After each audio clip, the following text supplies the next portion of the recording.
Зголемен број на прегледи и хоспитализации бележи Универзитетската клиника за респираторни заболувања кај децата Козла. Само во изминативе 2 недели за 40% е зголемен бројот на амбулантски прегледи. Најчесто станува збор за горно-респираторни, но веќе започнуваат и долно-респираторните заболувања, и тоа најмногу кај доенчиња и деца до 1 година.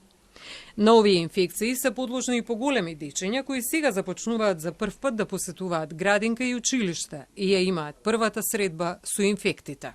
За среќа капацитетите се уште не се исполнети, значи некаде 85% од капацитетот на лежачки деца е исполнет. Инаку симптомите за кои најчесто родителите се обраќаат на преглед се покачена температура, кашлица, затната носа и она тешко дишење или обструкциите овој период кај дечињата. Нив се на кислородна поддршка?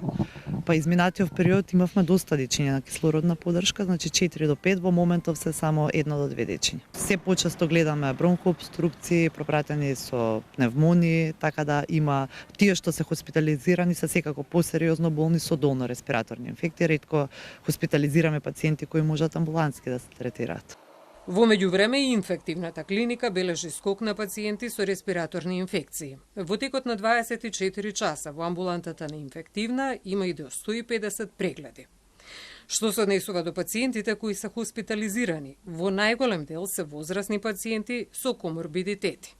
Во моментот исто така актуелно е дека имаме и зголемен број на пациенти со COVID-19, позитивни тестови, меѓутоа симптомите кај овие пациенти се симптоми на една горно-респираторна инфекција, значи на зголемен е имунитетот генерално во популацијата во однос на COVID-19, така да овој тип на клиничка слика воопшто не оди како што одеше во текот на пандемијата. Сега ковидот оди како една горно-респираторна инфекција, слична на риновирусите, така што нема потреба да имаме страв генерално во популацијата од позитивен тест за COVID-19 и пациентите кои што имаат сериозни хронични заболувања, хематолошки, кардиолошки, според последните насоки на Министерството за здравство, треба да се лекуваат во своите матични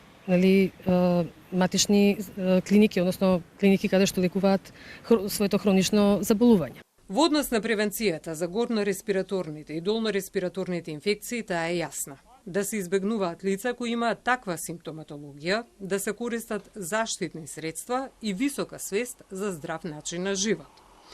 Според лекарите, во овој период од годината треба да се мисли и на грипот. Сите пациенти кои се ризични според возраста и оние со коморбидитети треба навремено да се вакцинираат.